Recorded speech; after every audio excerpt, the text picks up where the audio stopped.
Hello, everybody, and welcome back to the Film Nerds Hour, Hi. where we totally did not screw the No, intro. God, no. There's definitely not going to be a compilation of the year's fuck-ups. Oh, Yeah. sorry, swearing that early. Sorry, YouTube. Just put in a chicken sound, Jeremy. All right. Well, it's better than what my finger's saying right now, so. Dude, we're going to get demonetized. They're going to take our money and livelihood that we don't even have. Oh, you mean like machinima? I had to make the joke. Career suicide. Career suicide. I'm out. Pieces. Face. I'm out. Go up the stairs. I had to make that joke because so many people made it. Yeah, exactly. I love the Mortal Kombat shows. I don't know what you're talking about. Oh, no, I do, and I love Sonic for Hire as well. Exactly. Welcome back to the Film Nerds Hour with your host, Noah Sweeto, and Nathaniel Shoemaker. We are bringing you the episode of Cabin in the Woods, Yay. which is, if you listened to our last video, you know that, which you should if you haven't. Yeah. Because The Evil Dead is one of the biggest setups for this movie's kind of, not premise, but it is verbatim It's lot literally of, the same cabin. It's basically, the same cabin. It looks different. It's not the same one from the movie, but basically everything right down to the detail, the way things out, and the rising atmosphere. So it's a very big dedication to that, and to every horror film, and that's what makes Cabin in the Woods such a great movie. Except in Evil Dead, they never find the elevator to the ritual place. Yeah, which this gave me a very Ready or Not vibe. Yeah, I could see that. Well, with just like the ritual sacrifice stuff, but we're not gonna go into that because that is a movie that the ending actually is. It's brilliant. One you really don't. If once you spoil it, then it ruins the whole movie. Exactly. There's no point in watching that movie except for whatever. Before we get into the meat and potatoes, though, I'm gonna find where you guys. I've already got it up. Oh, unless you want to do it. I was gonna say it, but you can say it if you already got it. Well, at the time that we're making this video, which still is the month of October, you guys can find it on Hulu with a premium subscription, Sling TV with a premium subscription, as well as Amazon Prime with a premium subscription. Otherwise, you can rent it on YouTube, Google Play, Movies and TV, Vudu, and for $3.99, and then iTunes for $5.99. I'd go for anything but iTunes because that is expensive. Yeah. And we both, before we get into it, we both agree. Great movie. Watch it, please, before listening to us spoil, because we're spoiling all of it. Yeah, or just, go on Facebook Market or something. You can find somebody selling it for $1. Exactly. It's worth it. And if you're like me and you're a movie collector, you just kind of pick those up for $1, and you're just like, oh, I got a bundle of them, and I spend $1. Just as of the time of this video's recording, though, be sure to wear 7 masks and don't touch anyone. Yeah. But now, one other thing that I have to get into, because I have to ask you one personal question. Oh God, on air, love it. Yeah, love it. Go. So there. Have you been a dick your whole life? So yes, I'm not going to question. say what specific YouTube channel because I do like listening to them, and I'm not going to be a complete dick. But but here goes. I'm not going to say the name, but you know, I have an issue when people pronounce names wrong. James Wan. Who's James Wan? Who's Sam Raimi? Who's Sam Raimi? Do you know who Sam Raimi is? Do you know who... Yeah, it's my favorite thing to order at Sugarfish, my favorite sushi restaurant. And apparently apparently James Wan did Saw? I thought it was James Wan that did Saw. But, I didn't know that. Is this the channel we were talking about earlier today in the car? No. Okay. Then I don't know who you're talking about. No. Sam Raimi and James Wan. Maybe they just have an accent. Why are you giving people shit? No. This person did not have an accent. Oh, they had well, that's a weird thing as well. Because apparently we have listeners in Canada and Ireland. Oh, this person was American. No, I know that, but I'm saying to them, they don't have an accent. We Americans have an accent. Oh, that's true. So, saying they didn't have an accent is very ambiguous. You know what I mean? Because, like, to an Irish person, how they speak, they don't have an accent. That's just how they talk. They think us Americans have an accent. Oh, yeah, that's But right. to us, we think there's an Irish accent. Yeah, you know? except the thing is, with our wonderful viewers over seas and other beautiful countries, Yeah. Overseas, better than America, most definitely, they tend to not harp on hearing every accent around the world known to man. And being God, like, no. Yay! I heard your accent! Yeah, that's true. We kind of do suck at that point. Because no culture is here. This country has no culture of its own. Yeah. Except for what? Baseball and basketball? Which, can you even say that basketball is made here? Not really. We have our own weird culture. It's just our culture was based on stealing from other people's culture. No. It was based on pillaging Yeah. and stealing other people's cultures and then murdering them and saying that our customs and way of doing it was better, which is like... But we don't want to get political, or in this instance, historically accurate. Let's just talk about Cabin in the Woods. Go to your local library, viewers. If you would like to know about history... real American history, then please either come to America, Yeah. or if you have a better country that you can look up the real information on, compare it. And if you have opinions about us, you can always rate and review us. Which we will not be doing a drunk history or brutal honesty. No. You'll be able to find that on my personal stuff when I do a rant about it, and God knows when. But by the time I have a question, because it's already been established that it's going to be a thing that's happening soon. I'm pretty sure. Will our YouTube be up by this point? Oh yes, the YouTube is actually up right now. Yay! It should have been up by the time you guys are listening to it. It should have been up with Fright Night. So if you guys are just listening, and then for you who are listening in the future, of course, who don't know about it, you have the ability to, at least for now at the time of this recording, listen to us on Anchor, Spotify, YouTube, all free, no monetization yet. Yeah. At the time, and probably within the next couple of months that we're doing this podcast in the early days. So you guys can listen to completely free there. YouTube will have all the lists. We'll have each of our seasons of stuff that we've done. And then we will have a kind of a great new schedule for you guys to take every episode for 2 weeks, and we are going to keep it in that genre for you guys. Yeah, well, for 2 months, you mean? Well, 2 months, yeah. You said 2 weeks. That's a very short pocket of genre. Yeah, 2 weeks. I'm thinking of weeks and months. Yeah. Let my mind be delusional to the fact that there's yeah. more time in life. Yeah, those will be announced accordingly. But if you do have opinions about us, go ahead and leave us some comments in the comments section. Yeah, and if you guys have any recommendations, we'll definitely be dropping the Instagram a bit soon and getting that out there so you guys can be part of a big community. We also have a Facebook group that you guys can join that's open to the public where we can have viewing parties in the future, of course. There's plenty of stuff to watch on YouTube. There's like Return of the Living Dead, a lot of the horror community groups on Facebook. They're filled with some great people. So, and we appreciate any criticism you have to give, positive or negative, unless the negative is just shitting on negative, us. Yeah. Let's try to be creative. Let it be constructive to anything. Constructive. Yes. Because I think that's a fair thing to ask. We would do the same for you guys. We won't criticize. Otherwise, if you just give us blatant insults on the comments of our video, no, I will be copying them, printing them out, and framing them on my wall, and you will be there forever.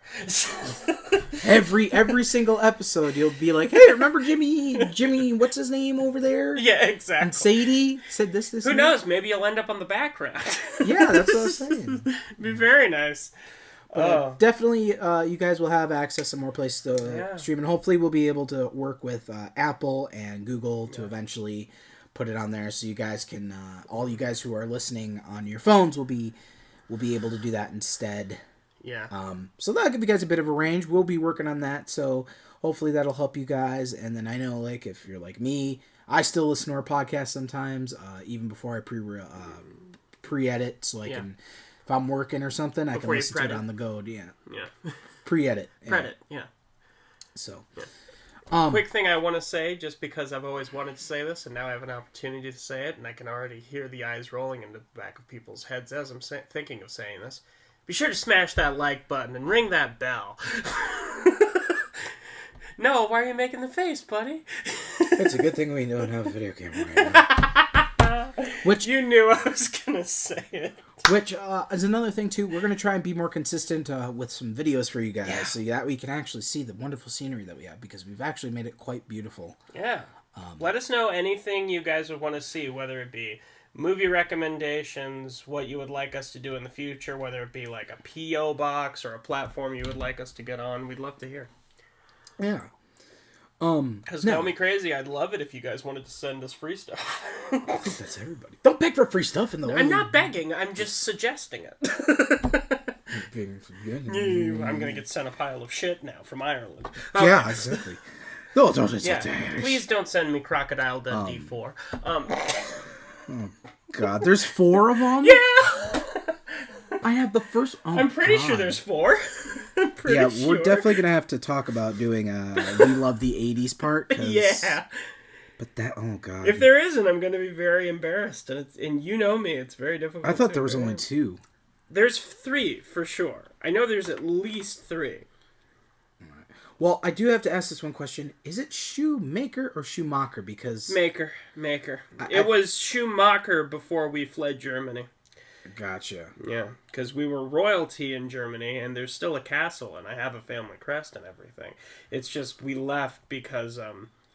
this will be a little history. Well, it was actually... We left right before the Hitler stuff. It was just very lucky how it worked out that way. As the story goes from my family...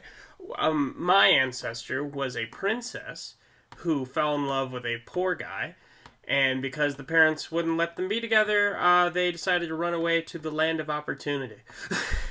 Which, And then 10 years later, Hitler came to power. So, good timing on our parts. Yeah, that seems pretty bad. Yeah. Here we go. You about to move your phone back a bit. I think we're getting a little bit of interference. A bit of static? Yeah, because... Sorry about that. Oh, it's not your fault. Oh, that's right. Okay.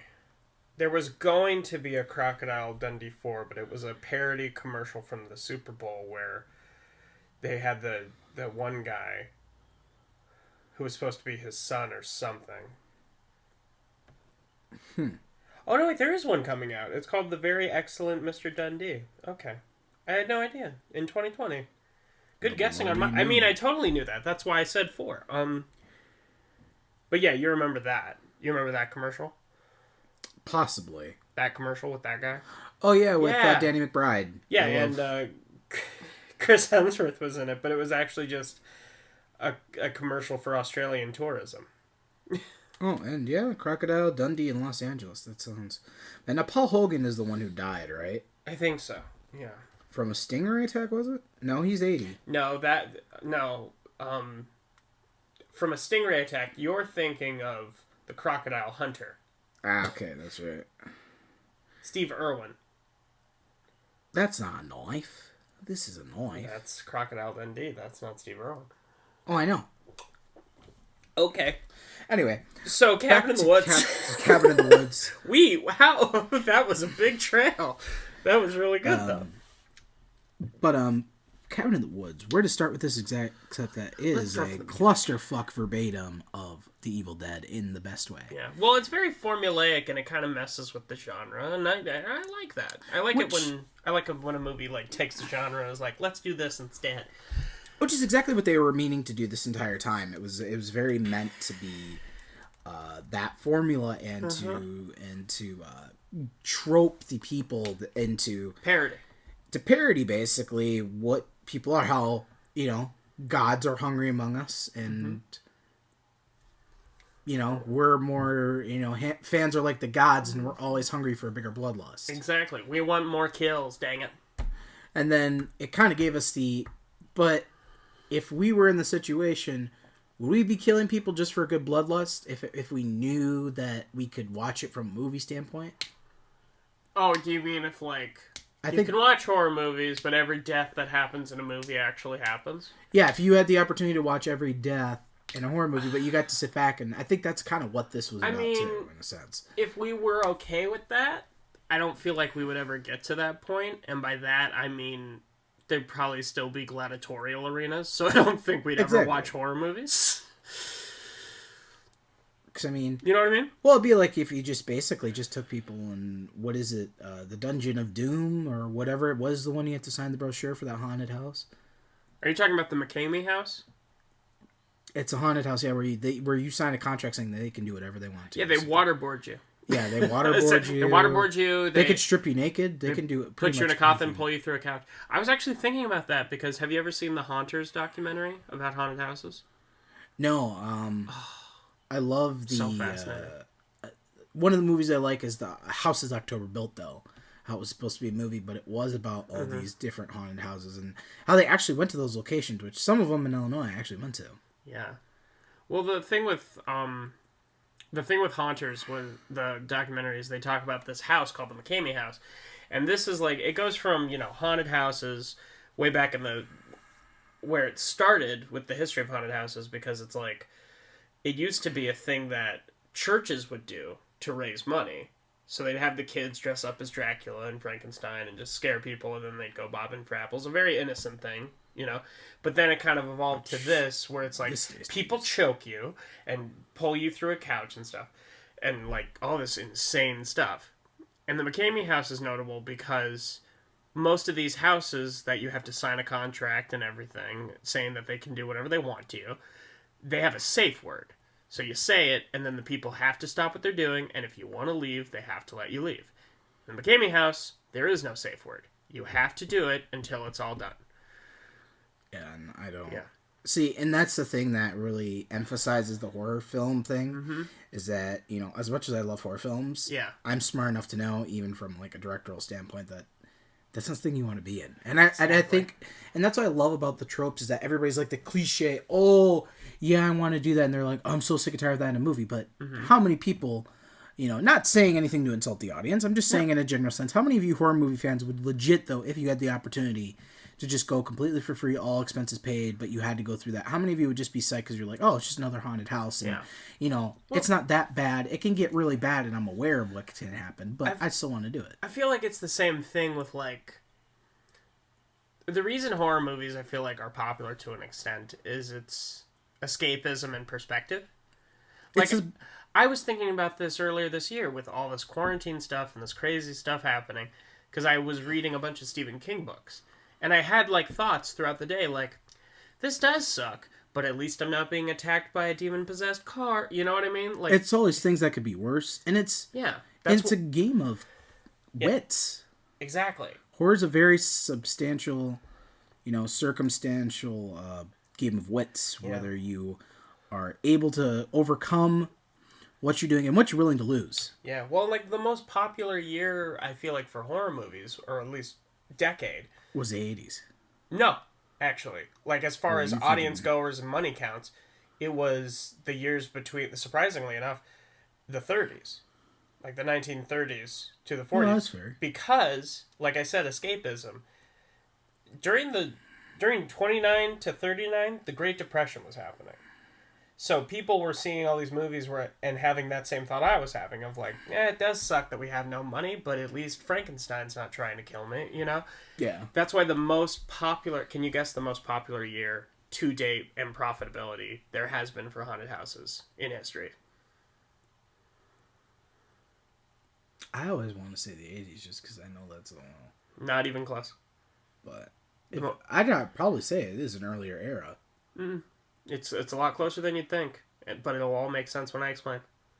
Or is it's probably roughly the late 2000s or 2010s? Mm-mm. It's not. Most profitable year for the haunted house industry, 2001. Because think about it, not even a little over a month past 9/11, everyone just wanted to escape and think about something else and be scared in a way that they know is safe and have that adrenaline in a way that they know it's safe. Because ask anyone who watched TV when 9/11 happened, most terrifying experience of their life, even if they were super far away from it. Oh, yeah, because it was like, what the hell's happening? And because you don't know. My parents had me hide in the basement. Yeah. And it's like, why would a plane crash in our house? But it's like, you don't know. But you don't know. It's terrifying. You don't know what's happening. Then again, too, everybody always forgets that the Pentagon got avoided. Exactly. That's one of the things. So it was like, everybody remembers the Twin Towers, not downplaying it. But no, God, no. It is one of those things where it's like, they when you think about it, you're like, but they went after the Pentagon. They went after the Pentagon, the White House. I'm pretty sure because there was that plane. There's a movie about the plane that crashed. There was a couple avoidance though against the major Capitol buildings. It was basically the Twin Towers that they did not. Well, what was that? Flight 815 or something like that. Do you remember that movie? Yeah. It was about the people who survived. Well, they took the plane back, and that's why there was a plane that just crashed in the middle of nowhere because they had a destination of where they were going to crash, but the people ran into the cockpit, took the plane back, and just crashed it in the middle of nowhere, as opposed to... Yeah. Which, part of the sad part, too, is a lot of those people, I think, have survivor's guilt. I think Seth MacFarlane, the reason he made so many 9/11 jokes is I think it's only because that was the only way he could cope with it. Yeah, exactly. Because drinking saved his life. For those of you, the one thing I do respect, just going off topic, we'll bring it back, but... yeah, we will in a second. Family Guy is what it got known for is the racially insensitive, or culturally insensitive, I should say, and politically incorrectness on a high level. Looking back at Family Guy, I don't think it was so much Seth MacFarlane trying to be offensive, but he really wanted to push the bounds, A. Mm-hmm. But B, I think it was also a way of saying, look at yourself, America. You're sitting there like, oh, that's funny, but that is so racist and offensive. Oh. Yeah, there you go. Yeah. Well, and that's the other thing of that's why a lot of comedians, when something crazy happens, there's comedians who get slack for making jokes about racism and rape and all this stuff. Understand, comedians, speaking as I feel free to speak as one as well, we're not exactly okay in the brain. And no. Comedy is the way we process the world. We make jokes about these horrible things because that's the only way we can understand that those horrible things happen. It sounds really weird and messed up and probably doesn't make a lot of sense to a lot of you, but that's... Same thing with being a director. Once you kind of enter that world, when you enter a really creative world that entails a lot of stress and a lot of... Again, that's not downplaying, people who are artists or just or people who paint it, but I think when you really make a career out of it too, it brings you to kind of a dark place, and you got to look at some of the darker stuff and just humorize it. I mean, when you're writing a horror film, there's nothing worse. I can tell you, when I was writing, the short I was writing, it was ragging on me because there was a night that I just stayed up all night trying to think of these horrific concepts that were just ungodly and so uncomfortable. Nothing illegal, but I wanted to make something that would stand out in a short film. Yeah, you want it to be remembered. I want it to be something like The Evil Dead, you know, or something like Cabin in the Woods. The whole fact is that those two movies, one was made on an indie budget, another was troping it, but in a good way, and keeping a reminder of why horror films are so scary and why circumstance is the hardest thing to get away from. Exactly. That's why a lot of horror movies were made, too. Ridley Scott, there's a lot of themes in the original Alien that have to do with rape. Oh, yeah, definitely. And that's, I get the sense, for someone like him, that's probably the only way he could process something horrible like that is by making a movie. Yeah. And, it's a terrible thing to, it's very uncomforting for people to talk about, but It's a very real thing. Yeah. And we were talking about that earlier today. The most uncomfortable things to talk about are the things that you have to be talked about. Yeah. And I think horror is a good example of that. I think that there is a limit, though, something for instance, Evil Dead. Yeah. What you heard in our last episode was that tree scene of Evil Dead. Oh, God. I've always hated that. That was too much. That was way too much. I don't know what Sam Raimi was thinking. I'm not trying to insult him. He was young, so he probably wasn't, if you really think about it. No, and I don't think it was just a pleasure thing either. Yeah. I think it was supposed to just be... I think he did what a lot of horror people write, even what I do. What is the most uncomfortable thing, and what could really traumatize you? What's going to make people remember my movie? Yeah, and I don't think he meant it to offend people. I think he just meant, could you imagine that, though? Yeah. Because there's been so many times throughout history, but it's never really been put into a movie. There's a good creepypasta. And creepypastas are underrated, but there's a great one by Mr. Creepypasta that you can listen to right now, or if you want to read it. Yeah, shout out to him. I'd love to have MCP on the channel. That'd be cool. Yeah, on the podcast reach out to him and let him know that we like his stuff. That'd be cool to have him on for one Halloween. Yeah, even if it's just like a Zoom call. Like, I don't care. Yeah, it would be super awesome to kind of have that. But you know, it is called A Park Ranger's Tale. Oh yeah, you were telling me about that. Yeah, where we have the killer trees, and the question is, and one of the things that, you know, the original saying came from, and part of why the woods is so creepy. I've had bad experiences. I don't really want to go into that though for reasons. But I had a traumatic past in the woods and a couple of traumatic things going on in the woods in my life, and I don't like the woods. I don't like camping. I don't want anything to do with it. Meanwhile, I love camping. Yeah, I hate it. Yeah.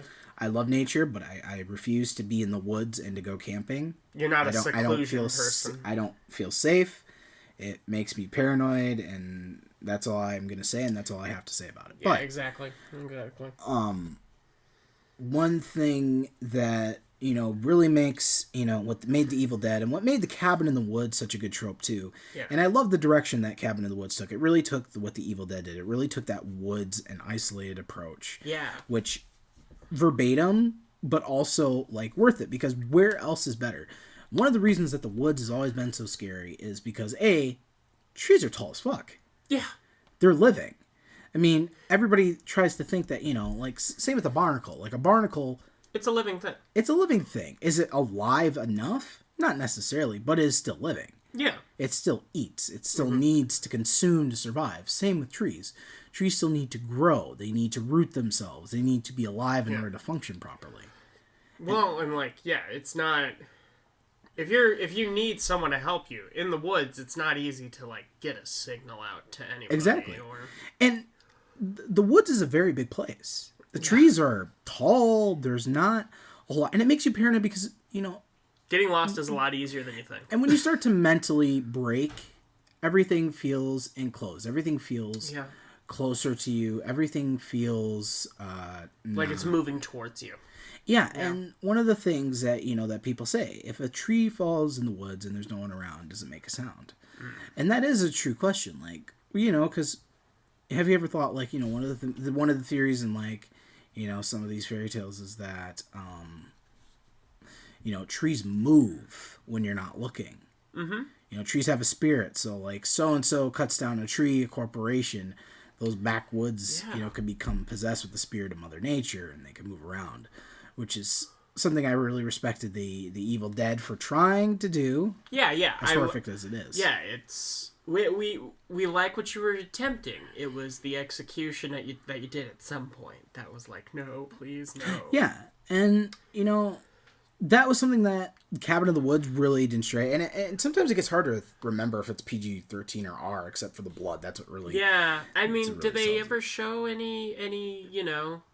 Any boobies? Or... No, I think the closest that we get is kind of like the striptease and we see a back. Couple butt cheeks hanging out, but nothing. We see underwear. Like, yeah, it really, and I really like that. It really went without the sex and the nudity. There was a lot of implications and a lot of preemptive gestures. Yeah, you tell people there's a cake in the kitchen. You don't show them the cake. Yeah, and did that make sense? I don't know. For a lot of reasons, that's great. That's what made Psycho work. You never... Exactly. When Norman Bates is in that shower scene, you only hear it. That's kind of why I did not like the way... When Norman Bates' mother is in the shower scene, you only hear it, Yeah. And the other thing, too, is that, you know, like... that's why I didn't like Norman in Bates Motel. Yeah. When they recreated the shower scene. Because it was just so bloody. Yeah. If you've seen it. That's what I love about Psycho. Less is more. Less is more. And that's something that my instructor says a lot. Because it's the truest thing when making a movie. And Cabin in the Woods, I think, did an excellent example of that. Yeah. It has got so many monsters, so many references. I mean, just to lay out the references right now. You got to go, like, frame by frame to see all this stuff. Yeah, and that's why I think we're not doing a definitive timeline of everything that happens. We'll kind of... No, we'll do our best. We will sum it up, but I think it's one of those things you need to experience for yourself. Because we start out in, like, an office building. Yeah, we start off in, like... And I don't even really remember that part. It's stuff that you forget. Because it's the opening, and it starts out with, like, the opening credits, because it makes you think, and even the trailers, they make you think it's a horror movie. Like, it's a general horror movie. And it's like, dun-dun-dun, dun-dun-dun, dun-dun-dun. But then it just cuts to our two main office guys who are just in shirts with, like, the pocket protectors, and they're just talking. Yeah, and, you know, that's something, like, I remember seeing this when I was a kid, not seeing the movie, but seeing the thing at Redbox. And being like, oh, that looks so creepy, because it does. But really, it's a horror comedy, and it's more or less... what makes it so good is that it's not really scary. No. They found a way to balance it out, and it's not because of the comedic part at all. Mm-mm. It's because they found a way to balance out, and they had a goal in mind, and they set out to do that in a very good way. Yeah. One of the things that I really appreciate about this movie is that it really does emphasize that the less is more. They did not go crazy. And to give you a scale reference, for instance, we got what we got was verbatim when we have our teens, our main protagonist down in the basement. In the cabin. The cabin looks exactly. It looks like the Evil Dead cabin. Like the Evil Dead. Almost exactly. Almost exactly. Right down to the trapdoor. It looks a little bit more furnished, a little less run down. The two-way mirror they find is weird. It's an interesting choice. Which kind of gave me a Bad Times at the El Royale vibe. Oh, God, yeah. Which also has Chris Hemsworth. Yes, which also has Chris Hemsworth. But he's a lot more scary in that movie. And a better English accent. It's weird. And because it's so good, and because you're so used to hearing his kind of comfortable accent. Yeah. It really makes you that much more uncomfortable. It really gives you that Charles Manson vibe. Yeah. We definitely need to do Battle Royale and Once Upon a Time, I think, back to back sometime on the channel. We did Battle Royale before. Or not Battle Royale. I said Bad Times at the El Royale. Did I say Battle Royale? You said Battle Royale. Yeah, I meant to say Bad Times at the El Royale. You just want to watch that movie again because it's art. It is. You're welcome. We definitely need to do Bad Times at the El Royale. And, if you say it fast enough, it does sound like that, actually. Bad Times at the El Royale. Battle Royale. Like, it does... Yeah, I can see the mix-up. Yeah, it rolls off the tongue easily. Yeah. But then we see, like, our main character... I don't even remember their names, really. I remember them by their monikers. That's the thing. I remember Marty. Yeah, Marty's like a stoner Shaggy... who's played by... He's driving up and he's got a bong. There's coffee. Just smoke coming out. Yeah, a coffee cup bong, which is awesome as shit. It's a real thing as well. There's a website you can order that where it's a retractable bong. Which I might just get, not even to smoke weed, just to have it, because that's awesome. Sure. Do you know how fun that would be for a prop? Oh, yeah, that'd be great. Short? I would just order it just to be like, I'd be fascinated. Mm-hmm. Because you'd just be sitting there like, this looks like a coffee cup. Yeah. Yeah, but it's not really a coffee cup at all. Exactly. Marty Mikulášek was played by Fran Kranz. Yeah, which I haven't seen him in a lot. I know he's in the show Dollhouse. I know that. I haven't seen it. It's a great show. But other than that, I haven't seen him in a lot. Yeah, he's been in Dollhouse, Much Ado About Nothing, Blood-Sucking Bastards. You Might Be the Killer. That's something I definitely want to watch. You Might Be the Killer. Yeah, that's one I really want to see. Donnie Darko, really. Wieners. Oh, yeah. Rebirth was a movie that came out this year that looks horror. Lust for Love, Murder of a Cat. He's got his own style of acting choices, Yeah. I can Diary see. of a Wimpy Kid. Roderick Rules. Did he play what's-his-face? He wasn't the brother. No. He's one of Roderick's band where he goes, somebody farted. Yeah, that's... I think that might be him. I can't think of his name. Yeah, I think that was him. But... Loaded Diaper, which, listening to that now, that's like... No wonder that was such a bad... That's worse than Justin Long's Kevin Murphy band name, Merlin's Monocle. I'm sitting there like, Loaded Diaper. You never really listened to that as a kid. Or even like... Not the weirdest high schooler. Not the weirdest real band name I've heard. Do you have the weirdest real band name you've heard ever? Isn't there something like The Orgasm or something like that? I've heard it. The O Faces or something like that. I've heard like We All Suck was a funny band name I heard once. Swallowed a Fly. My favorite was Betty White Titfuck. I wonder how that went over selling tickets and advertising on a website. Oh my god! And I wonder how well that went over with likeness. Do you know how much I would pay to go to one of their concerts just so I can go up to a stranger and be like, "Did Betty White Titfuck come on yet? Did they come on yet? I can't wait to see him." I have the shirt and the hat, you know. Did they all come on to see Betty White Titfuck? Yeah, I'm here. I'm here to see it. See, it just wouldn't work. Yeah. There's no the FCC. Exactly. What the hell is that's going the on? issue. That's the issue with band names, though. I mean, you got to pick something that's clever and that people will remember. But the other issue with band names, especially now, is it's got to be able to be found on Google. You know? Yeah. Because there's these bands that I wanted to listen to, but I can never find them because Dan from Game Grumps, he says two of his favorite bands are impossible to find. They're called Music and South. Can you imagine how hard it is to Google those names? Yeah, unless you put band, and even then it's not a guarantee. Yeah, Music Band. You really think it's gonna still come?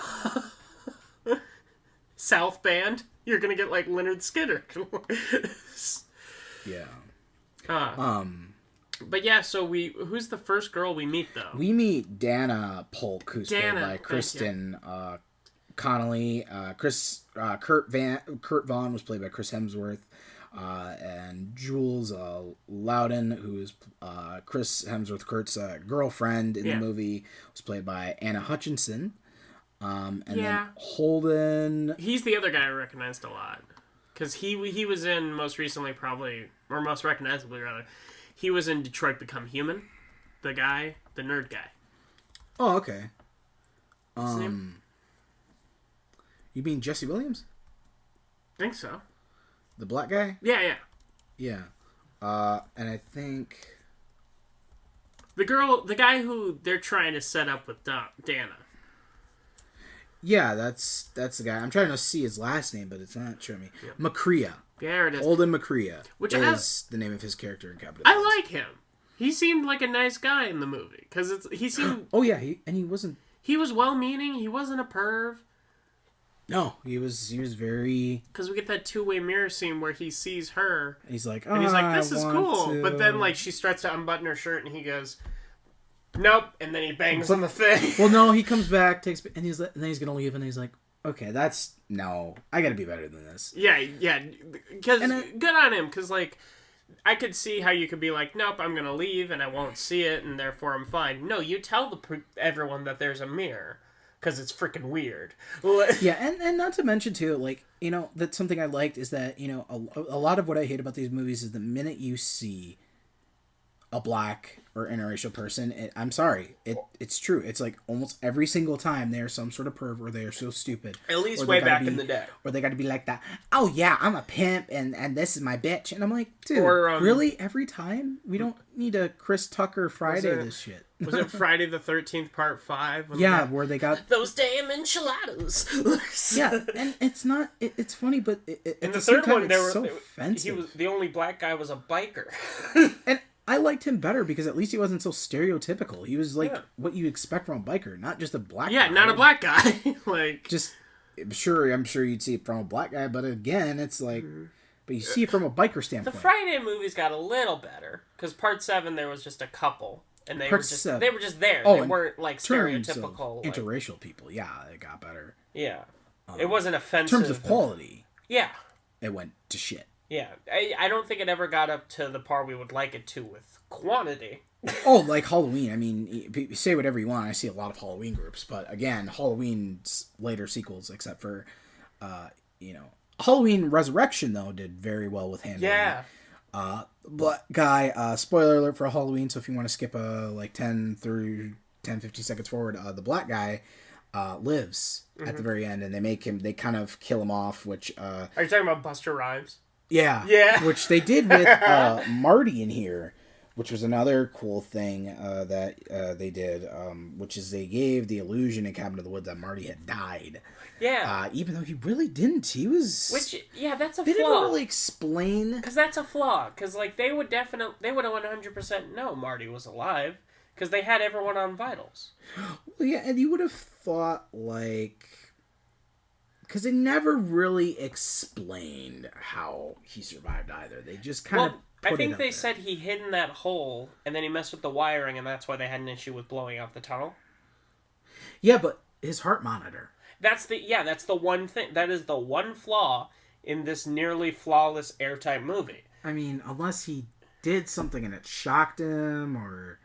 I mean, maybe he shocked himself with that thing, or I could see if they explained it. I could buy it if they said like the weed that he smoked, because they said it was messing up with the gases that were making everybody stupid. That is true. I could see if like it was also messing with the monitor and making it seem like his heart was at resting, because he was very stoned by the end of it. Yeah, and his eye and your head at that point is probably with your dopamine levels is just all over. Yeah. So you don't know whether to be panicked, because like half the time you sit there like. He is one of the most likable characters, though, for sure. Because he was a Shaggy, but not like our direct ripoff of Shaggy. He's like his own Shaggy. Yeah. He's so funny, too. Because we all know Shaggy's stoned all the time. When he sees Don, he's like, "You little minx, you got any food?" That's my favorite off-camera line. You got any food? That would be... And he makes fun of the gas station clerk. Yes, which I'll let you handle that one, because that was your favorite. Oh, that was so good. Well, because they go to this gas station, because the whole thing is like, they're going to road trip, you know, we're going to go to my cousin's or something's my distant relative. Vacation home. Cabin, yeah. Yeah, near a lake.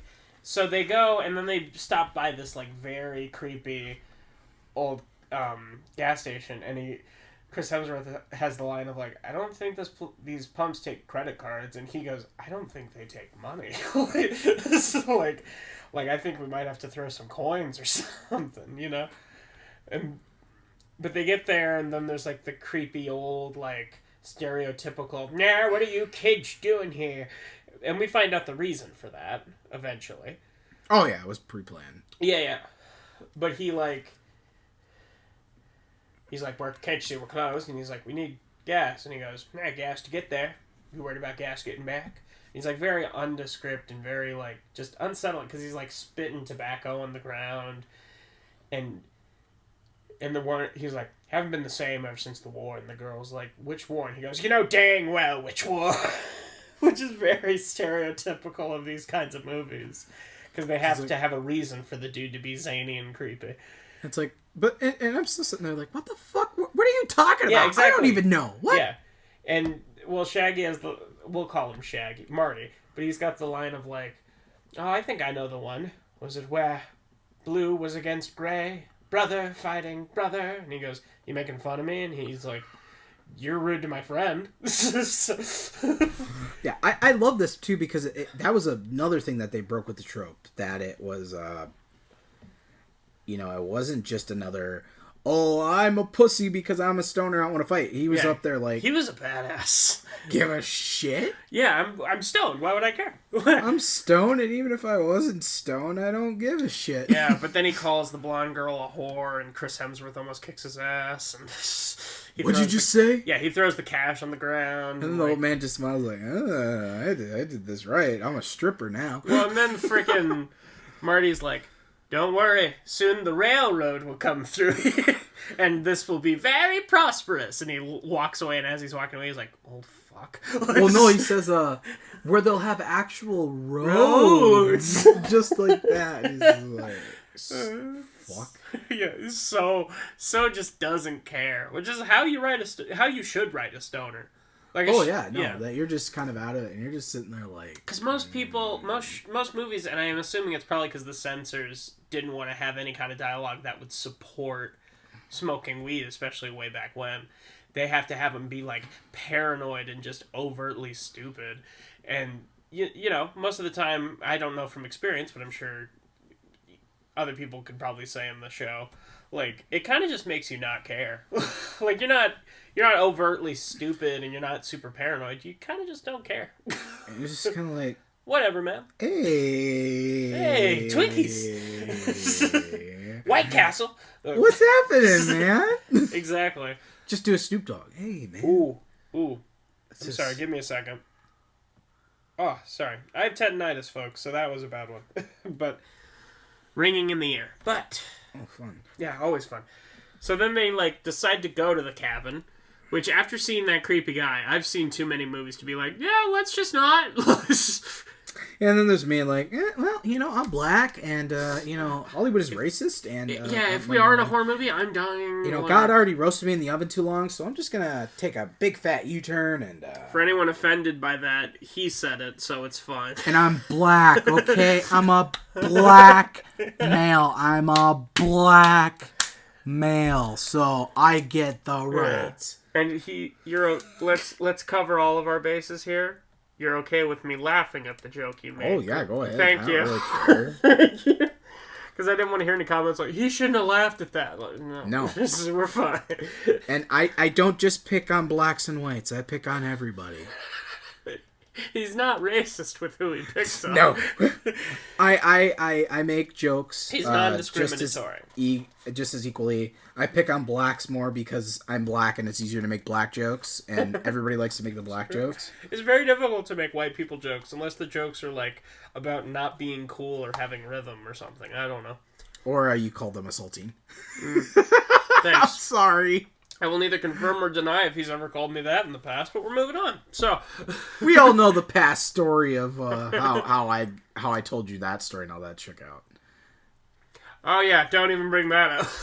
Yeah, we're not gonna bring that up. It wasn't anything racist, at least on my end. Yeah.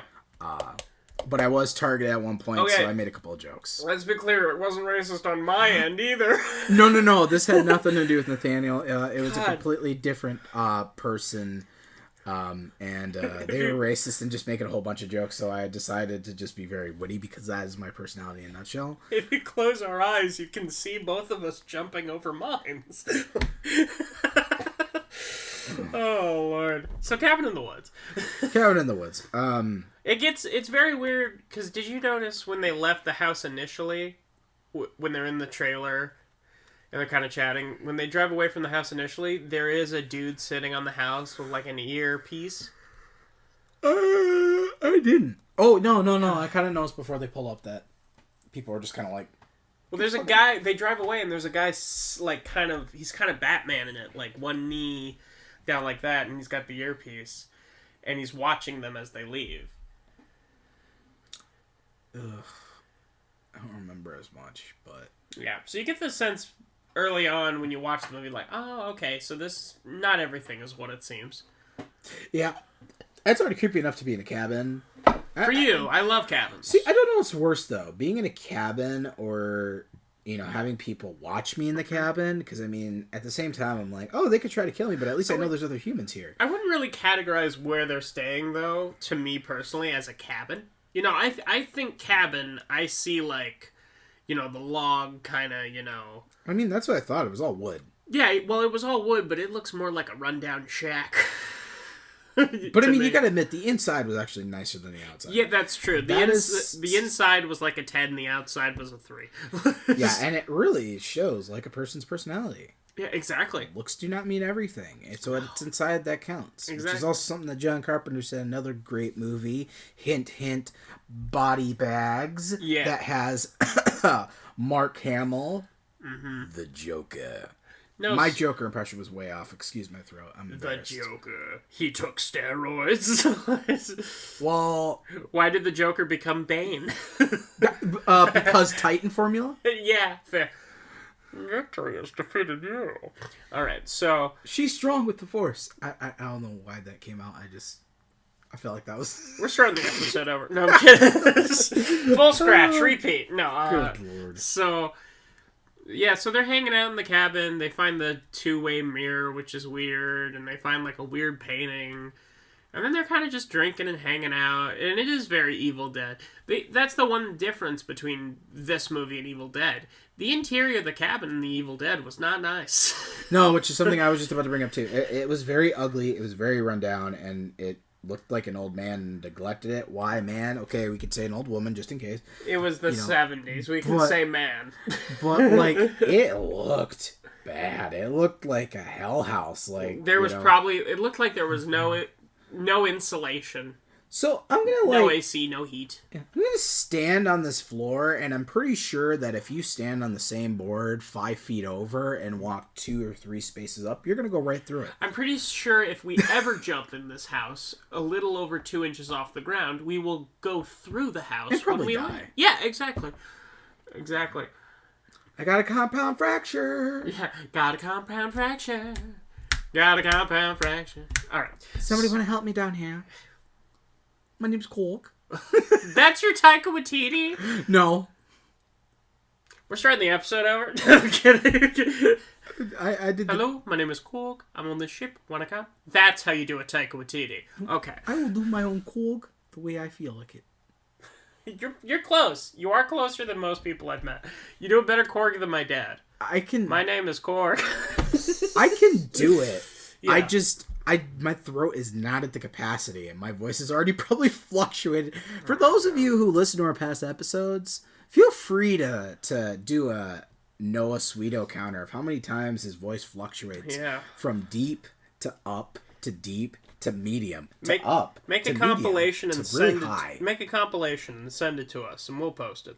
I'll give you a spoiler alert. It's high. Yeah. It's very high. Okay, K. Whatever the cool... K2O. Yes! Yeah, there you go. Yeah. All right. Good. Yeah, it's high. It's very high. Anyways, well, and also it should be said, I'm more attuned to impressions than you are. I used to do a lot of impressions. I can't really do them anymore. Yeah.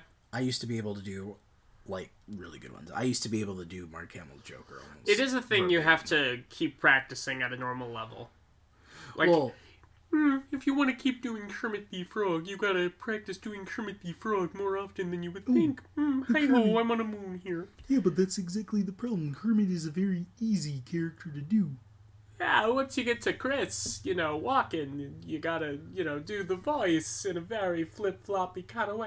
Or, when you get to Nick Cage, and you just need to yell at every moment, so...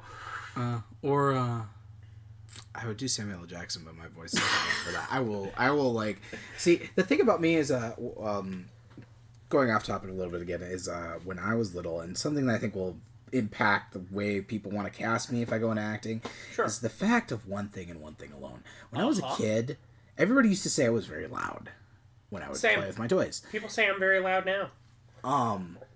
And the problem is, I kept trying to change my voice, because the problem is, I'd be talking to people at school, and I'd have a very lung capacity, and people would be like, "Stop yelling at me!" Mm-hmm. I'm sitting there like, "I'm not yelling at you, man. You'd know if I was yelling at you or raising my voice. You would know if I was yelling. Yeah, exactly. So I'm sitting there, like, trying to modulate my voice. So my voice is actually, I don't really use a natural voice. That's why, like, every time anybody hears me, even in real life, in person, my voice constantly is fluctuating.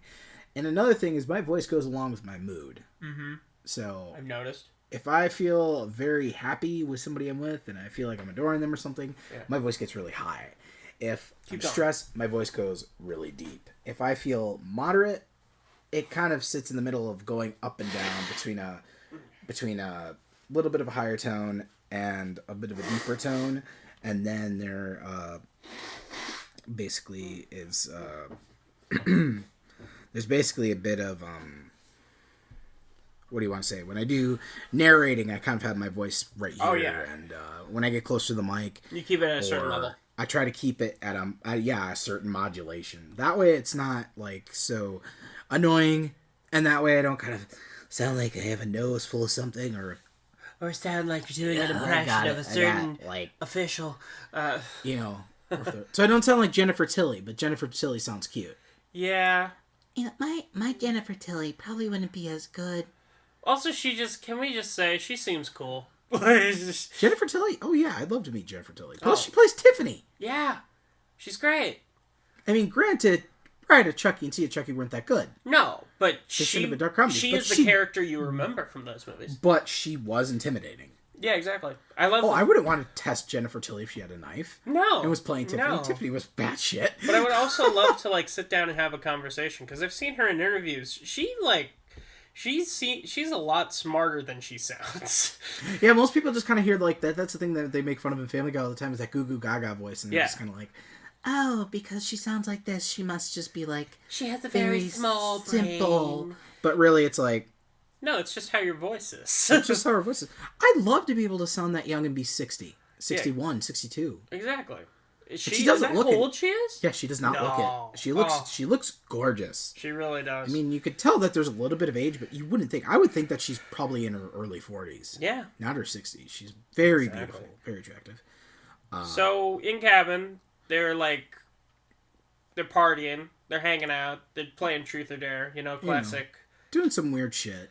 As they do, And after we get some awkward stuff, which we'll let you experience for yourself. Yeah, we don't want to go beat by beat, break it down, but There's moose heads, wolf heads, some making out and some tongue play, and we'll leave the it word at that. tongue play is not okay with me. But that's exactly what it was. It is, but I just don't like that word. So, but then the frickin' cellar door just pops open straight up like Evil Dead, which is just like Evil Dead. And you're waiting for Margaret to come out, what you'll see in our videos. We got a little thing of Margaret and Ash from one of those Loot Crate exclusives where she's holding his feet. So you guys will be able to see that in the background, hopefully, and then you guys can. That is from Evil Dead 2, though. That is from Evil Dead 2, but we do have somebody who's in the basement. In Evil Dead 1, which you guys will have known if you listen to our other podcast. It's more of a cellar than a basement. Yeah, yeah, I suppose so. But, so it blows open, and I love the line of, how did that open? Maybe the wind blew it open. Explain to me how that makes any sense. Because it is a cellar door. How the heck would the wind blow it open unless there's a really bad leak in the basement or something? Yeah, you have to have a lot of windows open, and there needs to be wind outside, which there was none. Exactly. Which is another thing I really admire. Giving this to comedy, the characters were not stupid as shit. No. They were actually very smart, very well maintained and polished, and they gave you a sense of, they gave you a sense of realism. Chris Hemsworth playing the jock type of character really didn't seem like a jock character. Yeah. Even though they made mentions to Jules being the dumb blonde, she really wasn't the dumb blonde. No, she's actually quite smart. They explain her stupidity and her promiscuousness because of the hair dye she used. Because she is brunette, and we do see that for a second, but she dyed her hair blonde. Yeah. And they were explaining the pheromones from it leaking into her brain, but it's no one in this movie even Marty, the stoner, who should by all movie stereotypes seem very stupid. No, he's just stoned. Which is great. It really sets the mood. It really sets a tone. That really makes for a great movie. It is very Scream-like. Scream was very, very likable. Sidney Prescott. Even the killers Cindy. in there. Sidney was great. I can't wait for Scream 5, which we'll do. We'll start doing some more film talks for you guys. Maybe we'll do a couple for the end of October for you guys. Kind of talk about some of the horror movie projects that are coming up. Yeah, we'll figure it out. But I am very wary about Scream 5, just because, Wes Craven. Yeah, R.I.P. Rest in peace. Yeah. And that is my thing, too. But I think, given the fact that the original cast is coming back... Yeah, I feel like it might be in good hands. And I feel like whoever is behind it... Which I believe they announced who's behind it. The thing that I'm not calling out any directors right now, but what I am going to say is this. I think, given the fact that it seems... Well, they got 2 directors right now, and it's slated to be pushed back due to COVID. January 14th, 2022 now. Courtney Cox will be in that movie, it looks like, I guess, too. And the girl who plays Sydney. David Arquette, who, Dewey. Yeah. Dwight Riley. He was also in 8 Legged Freaks, another great movie. Cult. And Neve Campbell, who's... Oh, wait, no, never mind. I thought that said she was going to be in Halloween Kills. I was like, really? Yeah, that wouldn't make sense. But yeah, bringing them back, I think this is going to be good. Right now we got Matt Beneneely Olpin and Tyler Galati. Okay. Or, now, how do you pronounce that shaving cream? Gillett? Glade? No. The G... Gillette? Yeah, Gillette. Tyler Gillette. Galati? You know what? What? Whatever. What? You're gonna beat me up right on the show? I just might. Oh well. You heard it there if I die, folks. But no, he had a hand in the VHS movies. And I think he also directed... Yeah, him and Matt both directed... okay, I'm less skeptical. Ready or Not. Oh, okay. I'm very less great. skeptical now, yes. Southbound was another great movie, which we need to review sometime, too. Which is on... apparently, that's on Hulu right now, if you guys want to check that out. That's another great movie that takes place in the outback kind of South setting, but does it well. Devil's Due is not that good of a movie. I can vouch for that. It was kind of like another... It was very stumpy with what I've seen because of the whole pregnant horror trope. Yeah. Which is, in all the fairness, it is hard to do. Yeah. Yeah. But so they go... Are we going back? Yeah, going back to Cabin in the Woods. They go in the cellar and it's filled with stuff. Yeah, which is... There's like a diary there, there's a conch shell, there's a circular thing, which kind of looks like the box in Hellraiser. Yeah, which a lot of the stuff in this movie is supposed to be the in-universe Cabin in the Woods parody and Trump reference of literally every horror film known to man. Exactly. And they find like a film thing and like a little ballerina in a box. There's a lot of objects.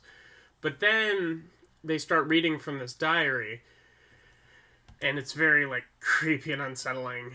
And they're like, keep reading, and they're like, oh, there's something here in Latin. And Marty says my favorite line from the movie, I'm drawing a line in the fucking sand. Do not read the Latin.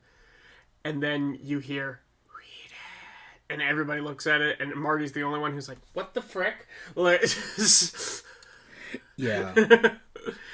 Like, it's interesting that because of what he's taking, he's not susceptible to, like, any of this stuff. But they say some stuff, and then these zombie creatures come out of the ground, which we find out are the Buckners. Which is a huge allude to the Evil Dead, given the fact of the Book of the Dead. Yeah, the Necronomicon Ex Mortis.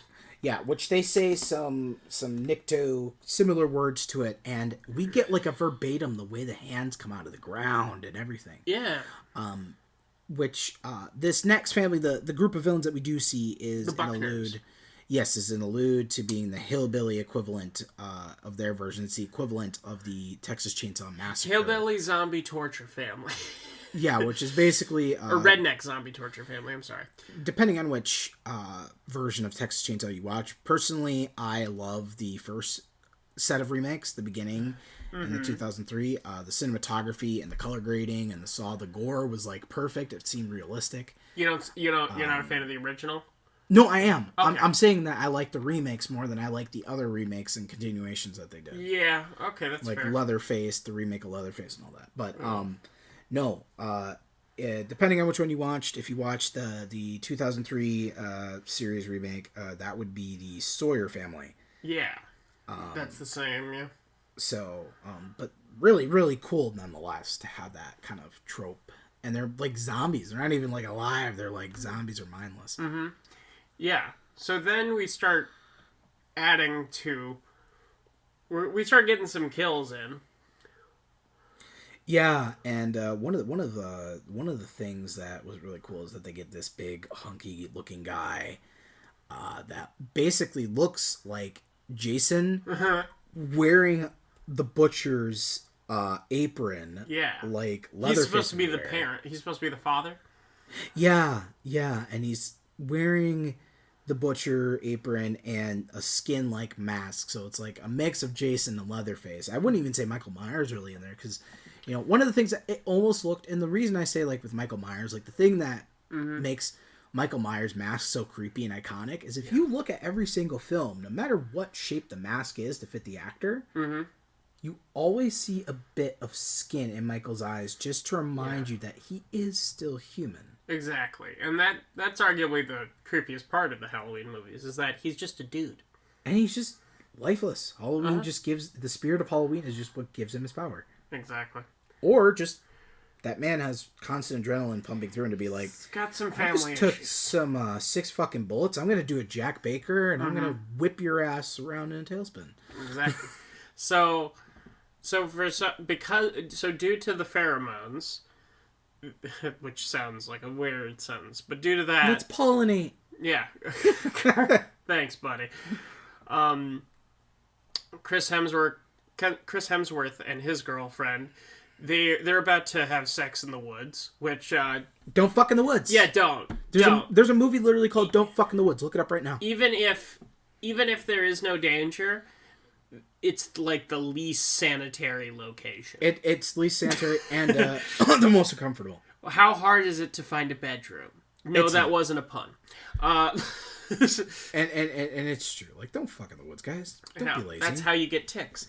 Yeah, you don't and want poison oak on places. You don't want to get ticks up in those places. You don't want a tree branch. I've had a friend who's had some issues. We'll put it that way. We're moving. Yeah. So they start to do that, and then they get attacked, and she gets decapitated, and he gets like a bear trap thrown on his back. Yeah, after the killer loses the machete, he just throws around this bear trap, which gave me some... Like on a chain. Which I swear is where the inspiration for, like, Dead by Daylight came. Mm-hmm. A lot of it. Because... You keep hitting the chair. Yeah, I know. I'm trying not to. Mm-hmm. But no, that's where I think, like, Dead by Daylight came. Yeah. But it was a cool change. Like, the fact that nice. this... It wasn't like a... You know, one of those teeth ones where it's like... Like a gnawing type thing. It was literally just a bear trap. Uh-huh.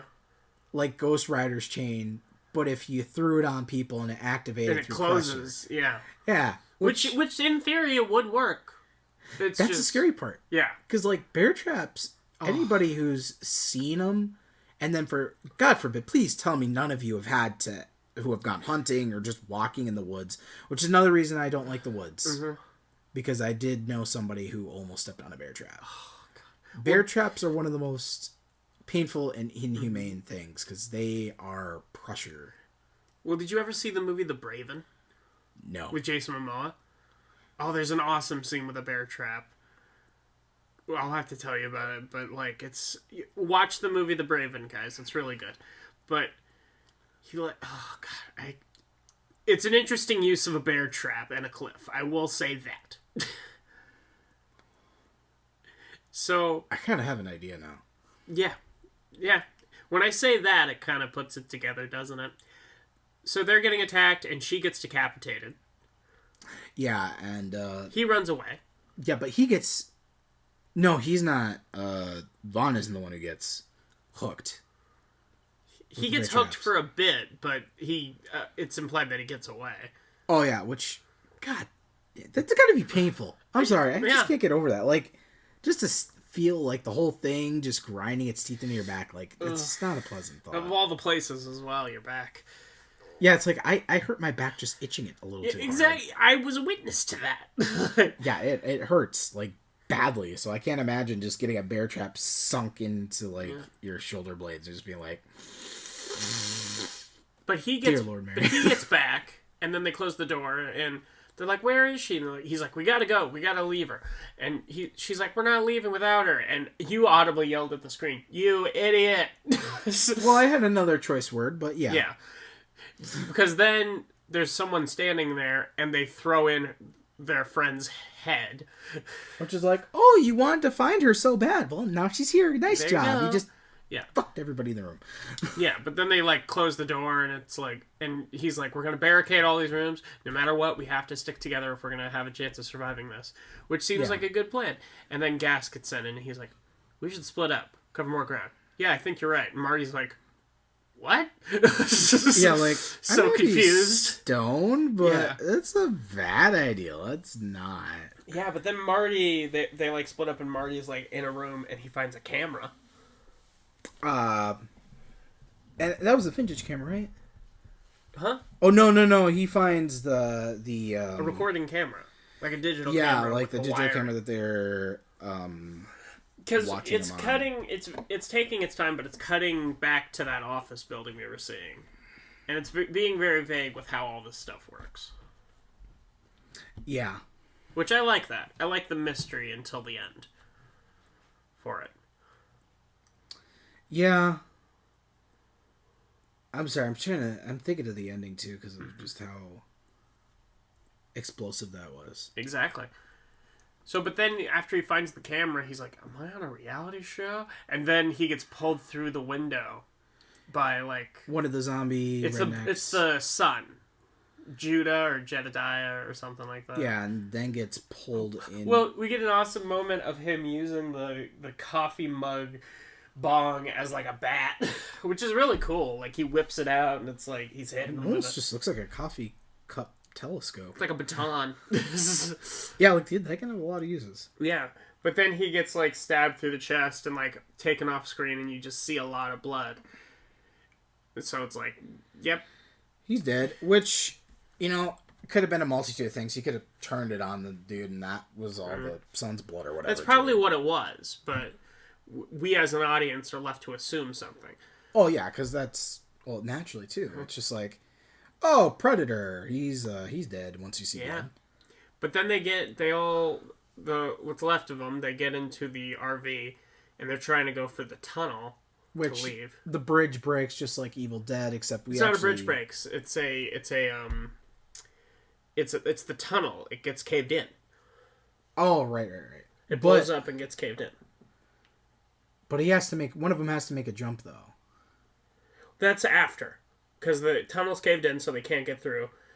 But they have a dirt bike, and they're like, "Oh, he can jump it across if he gets enough speed to the other side, and then he'll go and get help for us while we hide out." If you see the beginning of the movie, you know what's going to happen. Yeah, because in the beginning of the movie, we see a bird hit like a screen. Yeah, it's a very escape room, which I think that's where they got the escape room idea. Definitely. So it's like this electrical force field. So Chris Hemsworth rides the motorcycle. He has a cool speech, and then as he's midair, he hits it and just falls and dies. And she puts it together, Danny. She puts it together what's happening, but the smart guy, ironically enough, doesn't. Yeah. Which is really funny. Yeah, it's ironic, isn't it? Because you'd think it'd be the exact opposite. Exactly. Well, he's just kind of in disbelief because he just saw his friend get splattered against a... Which, it was not quick. You see him go all the way down, and it is... That is a long-ass cliff. Mm-hmm. Much longer than what they showed during the title sequence, where the trees are. Exactly. So then they're in the RV, and he's like, "We'll just drive back." And she's like, "Well, we'll go from there." He goes, "We'll drive as far as we can in the woods, and we can't drive anymore. We'll hike. We'll get through this. I need you to stay with me, though. I need you to be..." And then he gets stabbed through the throat, because I guess... Who was it who's in the car the entire time? I think it was... Was it the daughter? Yeah. Yeah. I think. Which was disappointing, because... I liked him. He was a decent human being. He was a good guy. Yeah, he was a very likable character, so that was really disappointing to see all of a sudden, oh yeah, he's dead. Yeah. So then it gets... the RV crashes into the lake, and she, like, swims out, and then she's fighting, and, like, the people at the office building are like, "Yay, we did it!" Like... Yeah, which we're skipping a lot of that office stuff, but you need to experience that stuff. You need to experience that for yourself, because it's the funniest humor ever. And to basically kind of sum up the rest of the movie, basically we find out that Marty is still alive. Because he saves her. Yeah, he saves Dana from being killed by the Leatherface guy. Yeah. And then he shows her this elevator, into which we get them descending into these boxes, which are essentially kind of like... we see a lot of creatures inside these boxes. We see regular zombies. But they do look a lot like, if you guys have seen X-Men 2, X-Men United. Yeah. It looks a lot like Magneto Cell, but if it had no air sockets and was completely... It looks like transparent. It looks like if you've seen those acrylic display cases people put like old books in. But you see like a lot of these things in these boxes, especially when we get the pan out. But you see like a giant spider, a giant snake, like zombies moving trees. Which you get a blob in there. You get the blob if you look closely. Werewolf. You get a werewolf, which is a reference to, I believe, The Howling. You get little girl who has like a leech face, or Yeah, like she's the ballerina. lepery face, which You get some people in weird masks. yeah, which is supposed to be a reference to The Strangers. The little girl is supposed to be a reference to Guillermo del Toro's work, and I also believe Silent Hill. Yeah. We also get a buzzsaw head, so like one of the actual buzzsaw, which is supposed to be looks like Pinhead. Yeah, who has Nowadays. his circle again. Yeah, His little... and that's when she puts it together like, oh, when we went down there, we chose how we were going to die. They let us choose that, which is really weird and effed up. Yeah. And then a lot of the stuff, too, that you could connect to modern-day movies. But, of course, this came out in 2012. Yeah. Google always says 2011. It came out in 2012. It might have started filming in 2011, but it came out in 2012. It came out in 2012 because it even says right here on IMDb, April 13th, 2012. Be careful, guys, also when you're looking up movie times and whatnot. It's always accurate on where you can watch it, but don't always trust it. Always look on IMDb and do the math for yourself, because I found out the other day, like, you know, that we were going to do a review for a movie, and it turned out that it was actually an hour and a half movie, not 2.5 hours. Yeah. And, you know, it was kind of like, oh, okay. Well, that's the same with Bride of Frankenstein. Like, it says on the poster for it, like, 2 hours of terror. The actual runtime is 1 hour and 15 minutes. Yeah, mine is probably whatever they were talking about. What movie was that again? You know, I don't remember offhand. Okay. But even, like, the Lord of the Rings stuff, if you look them up, they do the extended editions, not the theatrical looking times. I'm like, that's rough, because that makes me not want to watch it. Granted, I finally finished the Hobbit trilogy with my dad. What'd you think of those? Oh, I love the Hobbit movies. Right. And I started Extended Lord of the Rings. Or regular? Regular. I'll get around to the extended editions. You do that. I watched Lord of the Rings, and I watched half of the Two Towers. Very great movies. Yeah. Very well done. Cinematography. Ian McKellen, great as always. Hugo Weaving, always great.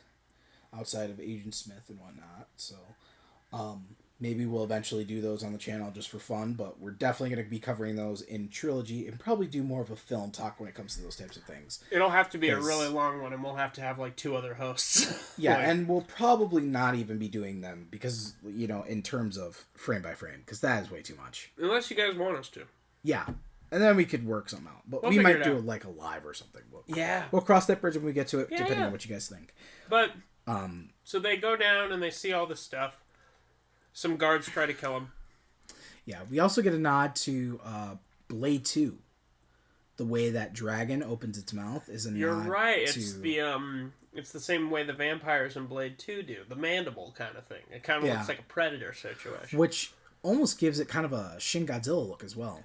The way that's like the most terrifying thing about Shin Godzilla. Yeah. Is the way his mouth is like opens in 3 different sections. Yeah, which it looks amazing. Oh, it does in the choir music. Yeah. Oh, not 2014. I'm talking about 2016 is when Shin Godzilla came out, and that was Toho. Yes. 2014 was the American Legendary Pictures is version, fine. which is great too, and it has great. Bryan Cranston, so I'd recommend it. King of the Monsters, holy shit, that is a great movie. If you have not seen that, what is wrong with you? Let's not check it out. Let's not discount Kong Skull Island. Also a good time. I was also thinking that too, which is part of the Monsters universe. They're all linked up, and we plan on covering them. Yeah, which next year is when we're going to get, obviously now because it got pushed back, I believe next year we're going to be getting Godzilla vs. King Kong, but we'll definitely review both the new and the old for you guys as a treat for next year, so you guys 100%. Can look forward to that. So guards try to kill him, but they find a place where they can let all of the monsters out, and it just goes batshit crazy. Oh, it's like The Purge, but if you got every horror movie character ever. And they basically are just like, well, you did create us, and you kept us in cages, so we don't give a fuck who you are. Can we do a quick applause for the special effects crew for Cabin in the Woods? Yes, they had to have worked their asses off, especially for that one scene.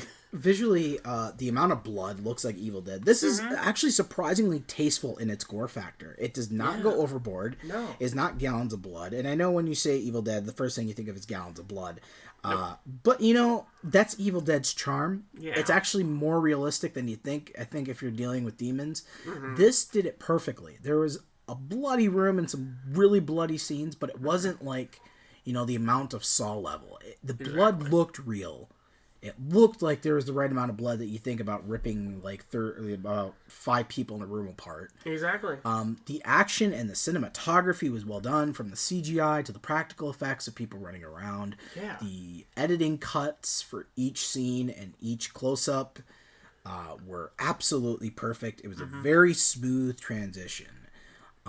So basically we get everybody gets massacred, and then we get one of the best reveals of the movie. We get a very special guest who I think is still one of the most beautiful women in the world. Yeah. Oh, Sigourney. Sigourney Weaver as the director that they've been referencing in all the We hear Office her scenes. for a second, like, we hear, like, her make an announcement, but now we've actually seen her. Yeah, which you never really think it's her voice. You never really allude to it. It never unless you really think about clicks. it. And then you're like, wait a minute. Ripley! Yeah. So, you're very excited. I always love seeing Sigourney Weaver. Still one of the most beautiful women ever, and such a talented actor. All right. Yeah, she is. She's a great actress. So, so then she explains the whole thing, which is it's a ritual sacrifice for ancient gods. And there's the scholar, the athlete, the fool, the whore, and the virgin. Although it is pointed out that she's not technically a virgin, but in a sense, she's kind of done things, but not the. She's like, we work with what we get. Yeah. You're not pure. You gave head. Mm-hmm, exactly. But so she explains that like they all have to die except for her, and she tells Donnie has a gun now, and she explains like unless you kill him, the world will end tomorrow. Yeah, which is really hard choice. No pressure. Which is like, do you believe it or not? Exactly. Because, I mean, it is kind of hard to believe that all of a sudden you guys are really trying to dictate how people die. Also, based on what you've seen, I feel like I would be more keen to believe it after that experience, you know? Oh, yeah, but I'd still be pretty pissed off. Regardless, I would be pissed. Is it worth risking the fact of what happens anyway if there's another group of people, but we have to help kill them too? Exactly. It's a humanity morals thing. Versus just ending the world and saying, fuck it, it's going to happen anyway. Yeah, it brings on a lot of questions. I personally, if I was Marty, I would have been like, do it. Either way, I die. So other people might want to live, actually. Or, you know. It's going to be hard because I'm like, I don't want to sit there and watch it knowing that I'm going to die. Exactly. That's the only time I'd say have enough balls to shoot me when I'm walking away. Exactly. So she doesn't end up killing him. And, like, we get a werewolf that attacks Danny. But Marty saves her. But then Marty gets attacked by Sigourney Weaver. And the little girl from the Buckner family kills Sigourney Weaver. And then they both fall down like a ledge. Yeah. And then they kind of just sit there while the world ends. Into which we see a bunch. We see a giant hand. Well, yeah, we see everything fall, and then just a giant godlike hand with like the most epic CGI. Yeah. We watched this on DVD, and the CGI looks great. So that needs to tell you something. That's like watching Marvel's first Avengers. Can you imagine 4K? Oh, I think it'd look terrible on 4K because of how good it looks on DVD. Yeah, that's fair. That's like one of the things too. If you guys ever have seen the Avengers on those display TVs. Iron Man's armor looks terrible. It looks like a soap opera. Yeah, it looks terrible. The CGI looks fake, but on Blu-ray. So this movie, they really, with their $30 million budget, they really worked with it, and it was a really good movie. Yeah. The ending, which we were supposed to be getting a Cabin in the Woods too, I don't really know if it really needs one. Well, there's many ways that you can. The world died. Well, supposedly. Yeah. You never know, and there are plenty of other stories too to follow. Yeah, they could do a prequel. Because one of the things that you do see in The Office is that they are putting other experiments, and a lot of them like reference like Sadeko, which is the original version of Ringu. The Ring. Ringu that inspired The Ring, Samara. Yeah. For the American version. But yep. without further ado, that was Cabin in the Woods. We both thoroughly enjoyed it. Yeah. Sorry we skipped over a lot of stuff, but it really is one of those experiences that you really... We could not... The jokes that get made in that office building, we could not do any of it justice. And it's not something that you just get to say. It's one of those movies that you really just need to do Yeah. And that we wanted to talk about, but we wanted you to actually go look for yourself this Halloween. Do And yourself a favor. Before the 31st, this is your homework assignment for us. This is your entertainment homework assignment. Go watch Cabin in the Woods, damn it. Yeah. Like, it is a great movie. Don't make excuses. Sit with your friends. Sit with your family. You want to have a fun, gory, not as gory, but a fun fright scare and some Makes laughs. you think about everything. Because, like, seeing that movie, it made me think, like, was, like, maybe the Friday the 13th movies were those maybe, like, set up by that same company, Yeah. It really makes you think. Maybe that's what Jason is all along. I mean, given Jason X, it's kind of a little bit. So, if you guys want a good movie to watch, it's a great way to celebrate Halloween. It really hits all the tropes from, like, Dracula and Frankenstein in the background. If you look up still images, there is a slight possibility that when we edit this into a video for YouTube, you guys might get to see images. No promises. Yeah, no promises. I don't always want to promise you guys that because I know some of our other videos, it is a lot of work, and I'm not saying that to be lazy, but it is a lot of work to go in and try and catch up now, so you guys have all the episodes on all the places. So maybe one day we'll do a revamp or something. But yeah, for now. But your homework assignment for the month for Halloween from Noah is to watch it. Homework assignment from me for Halloween: be safe, have fun, don't be dumb. Yeah, and I just want to take a moment because I do know that regardless of what you believe, I'm not going to express any personal beliefs. No, but please be careful out there if you're going to be trick or treating. Yeah, I think it's safer to stay home this year, regardless of how contagious it is or not. Just be safe. Maybe take, stay local in your neighborhood, but don't be going all over the place. Let's try and keep each other safe, and regardless of what personal beliefs, let's just try to work together as a community, stay local, and enjoy our Halloween with our families. Exactly. Trick or treat at your own risk. Yeah. Don't have to listen to us. Don't have to listen to me. I recommend have a small gathering. Yeah. And just watch some movies with like maybe 4 or 5 friends. Yeah. And don't ruin your Halloween. If you want to have that trick or treating experience, I totally understand. Yeah. But just be cautious while you're out there. Stay safe and definitely stay warm. The W word is coming. Yeah. As they would say in Game of Thrones, the W word is coming. So yes, and we are in Minnesota, so that does apply for us. Yeah, buckle up. And I know when I lived in Illinois, you guys better buckle up too, because I know how you feel. Bundle up. Bundle up and buckle up. Oh, yeah. Oh, yeah, DUIs. Yep. Well, not just that. Black ice. Yes. Oh, God. So, yeah. Bundle up, buckle up, stay safe, stay warm. Be responsible. And we're going to have this next treat for you. We're going to have... Was that a pun on the title? A little bit. Is that a hint, maybe? I will let you guys know that you guys are going to get a special movie called Trick or Treat. Okay, well, he just gave it. Yes. Well... We don't care. I have to give it to him. Mm-hmm. So, for those of you guys that really want to listen to a really